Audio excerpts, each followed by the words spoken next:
sometimes things come from the Full Mountain Show staging, the characters develop in a certain way. This one I find they develop in a different way. And that's of interest to me. It's exciting at this moment. So it gives it a lot of different layers, different kinds of layers that a one-woman show does. It's very interesting. So just because we have no time left, let me just ask you two final questions. What advice would you give to any of these people out here who would like to do their own one-person show? What would you say to them?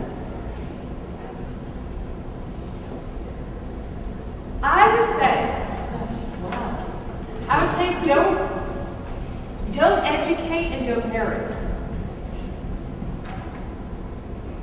I think what I find the most successful one-person shows are actors in pursuit of things. Are actors in acting 101. You're in pursuit of your objective, and you're playing a scene with somebody, and then you get a conflict, and you have to go after it in all these different ways. It's really hard to do that when you're the only person talking for an hour and a half. But it can be done, and it's essential that it be done. Otherwise, it's a different kind of one-person show. It's narrative, and it's educational. Those are valid too, I just don't like them. And no, so I'm giving, but I really think that if this is, we're at a place now, like I mentioned before, we were at a place where one-person shows weren't the thing. Yeah. Now they're the thing. And we're in a recession, so they're even more the thing. So this is starting to become a genre you can study at university. This is starting to become something. So I think as long as it's going to become something, it might as well become something good. It needs to be actors in pursuit of something. If it is, you have a play. If it isn't, you have a one-person show something, performance something. And I like plays. I think they're better, they're more emotionally gripping. I also think don't trouble yourself with docudrama. I think a lot of one-person show people feel they need to come to something with this absolute truth, and this is my verbatim text that I took from somewhere. And I do think as an actor that's a comfortable place to start, so start there, fine, whatever. But I just don't think you need to stay there. I started with, okay, did the woman really say that? Would that be how she said it? And as soon as I was able to throw it out, I had something better. I think that the best thing actors have is the tools of walking into a rehearsal room and being very messy and having a lot to choose from. And that makes for some really good writing. Don't judge it, get it all out, and then you can put it together. I mean, what we said, 3 years later I was putting it together? Okay. I think that's a good way to go at something. What do you hope people will take away from your show tomorrow night?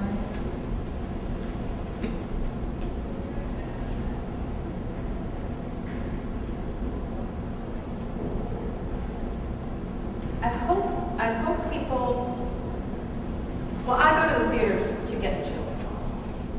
I go to the theater for that moment that my hair goes, and something happens inside, something just gets rearranged. And that's what I try to do. I just want something to get a little bit rearranged. In each person.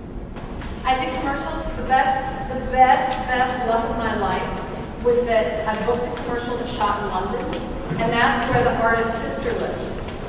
So I had this I'm gonna go meet the sister. And I never met the sister because she wasn't in London anymore. But I met the communists and So it was. I had a trip paid for. I got there. I did my work, and then I went off and stayed with wherever I could afterwards, but the flight was there. And then there were moments. I mean, the 3 months before the off-Broadway offer came through, I was at zero.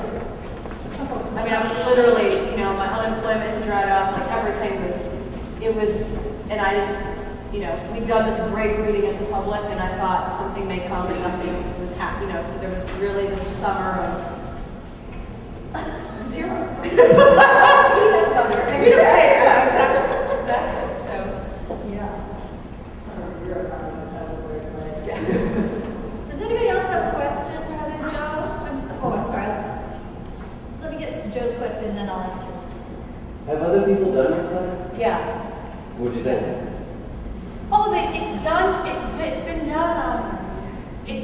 in regional theaters by one woman. It's been done by 3 women. I've seen it at universities with 9 women. So, I mean, it's hard to say. I mean, it's profound, but it's different each time. Obviously, I think that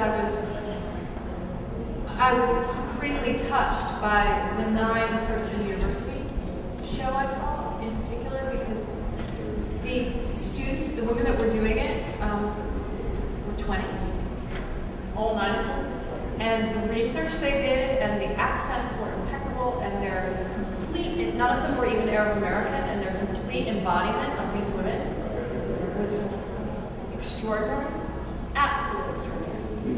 They had an amazing director that really knew her way around the Middle East, but they did the work. They did some great work, and it was really moving. And what changed is the end, the cacophony, where my last character is speaking the lines of all the other characters that came before, which is sort of this explosion. Suddenly you've got these 9 women just kind of speaking in tongues, their lines, and it's this mishmash. And it's really.